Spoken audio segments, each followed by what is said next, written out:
epigenetics. Epigenetics is a new term that got really popular recently within the last 10 years, but was actually first described in the 1970s. What it means is the environment where you live has a way of affecting the way your DNA expresses itself. It does not change its DNA in itself. It does not change the core fibers of the DNA. It changes the way the DNA expresses itself, meaning the enzymes that the DNA constitutes for, the environment where you live can affect that. And as it affects that, it expresses certain things, meaning the risk of diabetes, the risk of you having high blood pressure, the risk of you becoming obese, the risk of you with cardiovascular disease. That's how it is.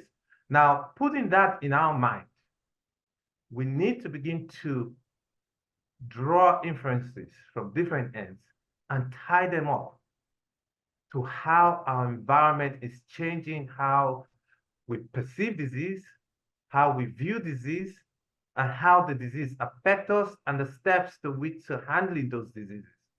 And this is really very profound. And one of the things when I told you I'm a medical advocate is that I pay attention to not just the environmental factors anymore, but also understanding what are the genetics that are out there that we inherit that are affecting our risk for diseases, including cardiovascular diseases. Now, you brought the issue of blood pressure in children.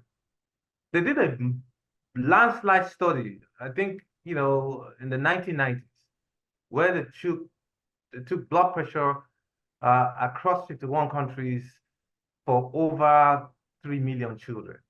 And they realized that the blood pressure, because I'm a pediatrician as well. Unfortunately, we don't check blood pressure up till age 10. And then we begin to pay attention to, checking blood pressure and all that. And unfortunately, they now realize that a lot of those children at age 10 tend to have high blood pressure as well.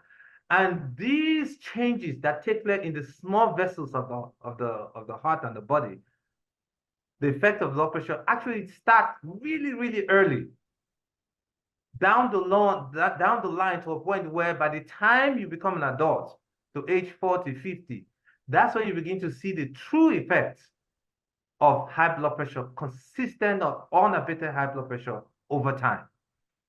Now, drawing that again to obesity, we know that the obesity rate here in the country, like I said, in the US, starts skyrocketing in the 80s.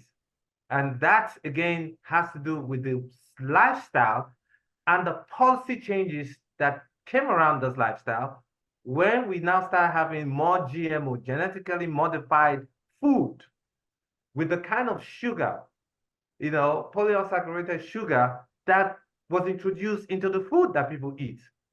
And that increased the incidence of obesity, and that took on to what we now have today. Now, in pediatrics, if you're obese at age 10, the chances of you being obese for the rest of your life is up to 60 to 70% if you're obese at age 10. So, and that's why we must pay attention to obesity, even in Nigeria right now, on the entire African continent, because where the US was in the 1980s, we're just at the beginning of it right now. We're right at the cusp of it. And that's why we must begin to take cognizance of this, and everybody has to be involved. You, me, those in the diaspora, those in healthcare policies and management, the non-governmental organizations, we need to begin to sound the alarm.